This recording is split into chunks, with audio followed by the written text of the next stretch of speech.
अगर आपका भी बैंक अकाउंट सेविंग वाला किसी भी बैंक के खाते में है तो आपको भी देना पड़ेगा टैक्स, क्योंकि यहाँ पे बैंक का रूल अभी आपको बदल चुका है। आपको बता दें, देखिए जो फाइनेंशियल ईयर्स होता है आपका अभी फिलहाल 2025 चल रहा है, तो आप जानते हैं कि 31 मार्च से आपका स्टार्ट होता है जो आपका फाइनेंशियली ईयर्स, और आपका 1 अप्रैल जो आपका चलने वाला है वो आप 2026, मतलब आप जान लीजिए कि मार्च टू मार्च आपका, ठीक है, हर साल का जो फाइनेंशियल ईयर्स यही रहता है। अब इस साल में आप एक साल में कितने का ट्रांजेक्शन करेंगे, कितने आप कैश जमा करते हैं ताकि आपको टैक्स ना देना पड़ेगा, ये टॉपिक सारा इस वीडियो में क्लियर करने वाले हैं। तो आपसे उम्मीद है कि आप लोग वीडियो को फुल वॉच जरूर करेंगे। अब यहाँ पे देखिए, बैंक अकाउंट जो भी आपके होते हैं, जिस भी बैंक में आपके होते हैं, उसमें 3 प्रकार के नहीं होते हैं, 2 प्रकार के होते हैं। एक आपका सेविंग अकाउंट जो सभी लोग ओपन कराते हैं, ठीक है, और एक होता है करंट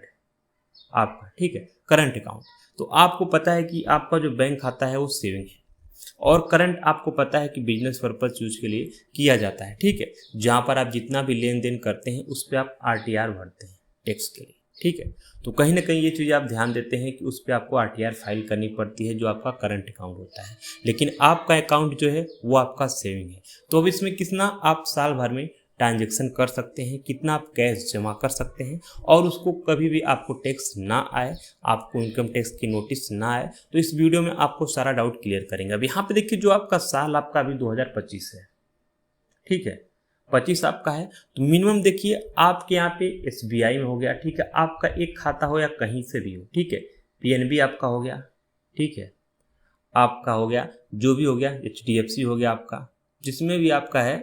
आपका सारा खाता, ठीक है। अब यहाँ पे देखिए, आपने अलग अलग जगहों में आपने अपने खाता खुला के रखे हैं, लेकिन जो आपका आधार कार्ड नंबर है वो आपका एक ही है, आधार कार्ड और पैन कार्ड। इससे आपको वो लोग पकड़ लेंगे कि आपके कितने यहाँ पे ट्रांजेक्शन हुए हैं साल भर में, और कितने आपने पैसे जमा किए हैं कैश में। क्योंकि यहाँ पे देखिए, जो इनकम टैक्स वाले हैं वो सारा डिटेल्स आपका प्राप्त कर सकते हैं बैंक का, ठीक है, आधार कार्ड से और पैन कार्ड से, जितने भी आपका बैंक खाता रहे। अब सेविंग अकाउंट है तो वहाँ पर देखिए अभी क्या है, फिलहाल आप एक साल में जो है वो अभी फिलहाल देखिए 12 लाख रुपये बोला जा रहा ना, ठीक है, लेकिन यहाँ पे देखिए आप 10 लाख रुपये से ऊपर जब यहाँ पे कैश जमा करते हैं, ठीक है,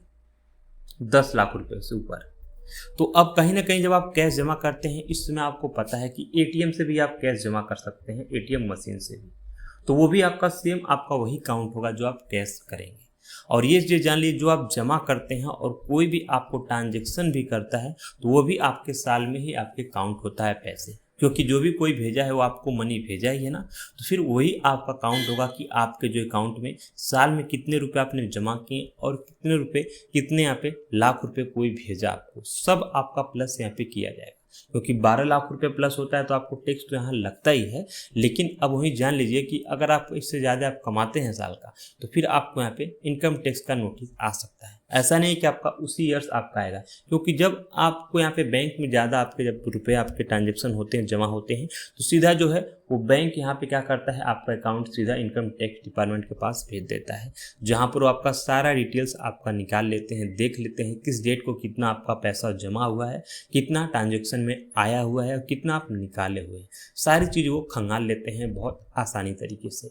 इनकम टैक्स वाले। और इसीलिए आपको टैक्स नहीं देना पड़े तो कम से कम ये चीज़ आप जान लीजिए कि आपका सेविंग अकाउंट कितने भी बैंक में रहे, आप किसी में 2 लाख 3 लाख 4 लाख ऐसे भेजते हैं, और साल का 12 लाख से रुपये से आपका जैसे ही ज़्यादा होता है, कहीं ना कहीं आपको यहाँ पे जुर्माना जो लगने वाला है अगर आप इनकम टैक्स नहीं भरते हैं तो, क्योंकि यहाँ पे देखिए 70% से आपका 100% तक आपको जुर्माना होता है, लेकिन उसके भी अलग अलग रूल होते हैं अमाउंट के ऊपर, तो ये वो इनकम टैक्स वाले ही तय करते हैं आपको कितना जुर्माना मारना है। लेकिन आप यहाँ पे टैक्स भरते हैं तो फिर आपको कोई दिक्कत नहीं रहता है सेविंग अकाउंट में, क्योंकि आप लोग को पता ही होना चाहिए कि अब रूल बैंक का बदल चुका है। तो इन सारी बातों का आप लोग ध्यान जरूर दें, और वीडियो अन्य लोगों को शेयर जरूर करें, और चैनल को हमारे सब्सक्राइब करें, और भी ऐसी आपको वीडियो मिलती रहेगी।